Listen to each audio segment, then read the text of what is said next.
Daily. We are in the 2015 GMC Yukon Denali. It's been an amazing day. Lots of great cars on the track today and on the road. You know, I wanted to hop in the Denali because even though I did get to drive the Chevrolet Tahoe a few weeks ago in Atlanta, I wanted to get in the Denali particularly because you know, it's of course a little bit more luxurious, has more standard features, and those features include the magnetic ride control, and as well as a 6-liter V8, which is not available in the Suburban. So it instantly feels faster and rides better, you know. So it's it really is, you know, it's obviously still the same core vehicle, but it does have some unique USPs that really do make it you know, worth the modest price upgrade. So the Denali for 2015 also brings a really tasteful new LED headlight style.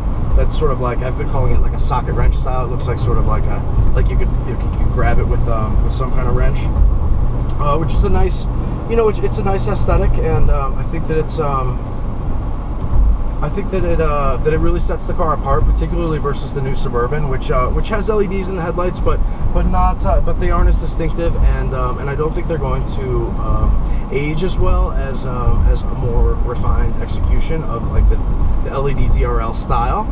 And of course that both of those things slot underneath the new Escalade, which you know, has full LED headlights as standard for this year, which is awesome, which is really great. I'm glad they're doing that, and because the Escalade was you know, the first vehicle to ever actually offer LED headlights. Kind of a little nerdy bit of trivia there.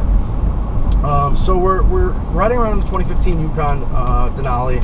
So this is the just the regular length Denali, not the XL, and it still does ride a little bit rougher. This car is on 22s, I believe, which are the optional wheel style, and the trade-off for that is that it is a little bit tighter than the Tahoe. You know, you're not going to be confusing either one for a serious sports car, but it will have a little bit more secure road holding and just a little bit more confidence-inspiring traction in most scenarios, you know, like a sports car driver would like. So let's just do a big launch right now. So we're in automatic, so it's in 4-wheel drive.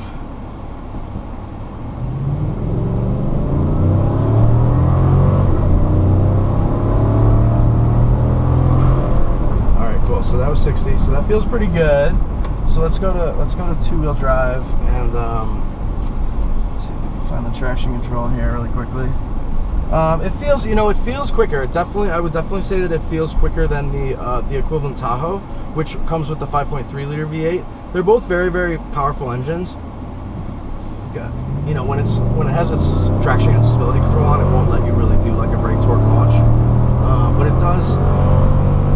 It definitely feels about a second quicker, which I think is a great trade, and it's what people are going to want out of this 6-liter V8 versus when they pay to upgrade. So we're looking for, it also has a different gauge cluster. We have a navigation unit between the main gauges as well. I think these look like real gauges on the side, which is sort of like a little compromise versus the Escalade, which has fully digital panels. So it's, let's see what's down here. We're outside of Road America in Elkhart Lake, Wisconsin, with the Midwest Auto Media Association. And just doing a quick loop, try to find out you know, some good insights about the Denali.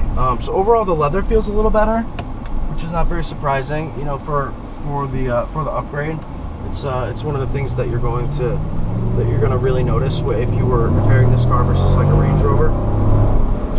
So it does, you know, it has that little bit of extra plushness.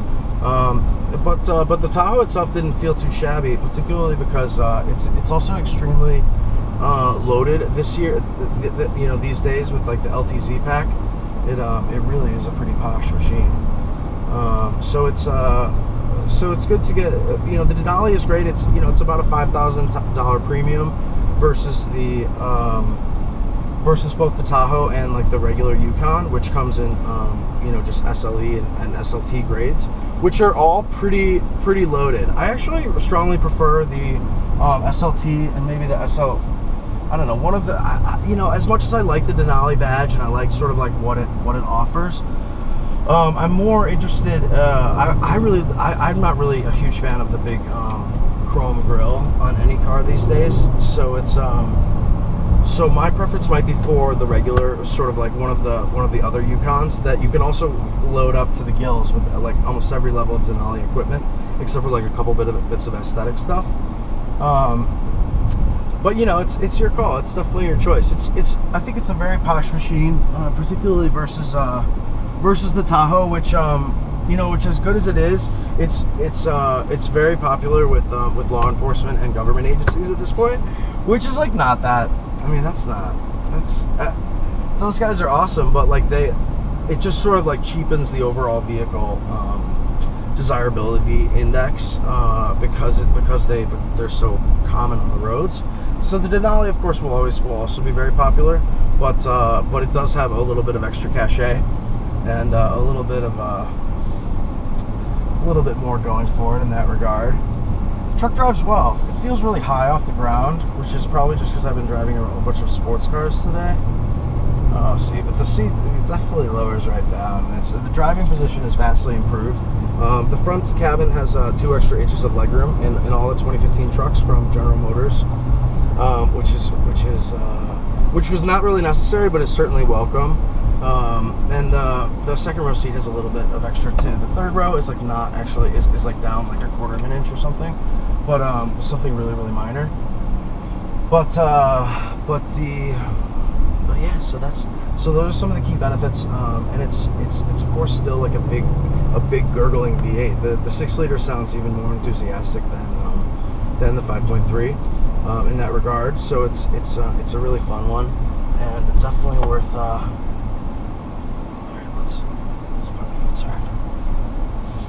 Definitely worth investigating. I really like it. I'd be pretty torn. I mean, as desirable, what I compare this Denali with this year is really like the big Range Rover, as well as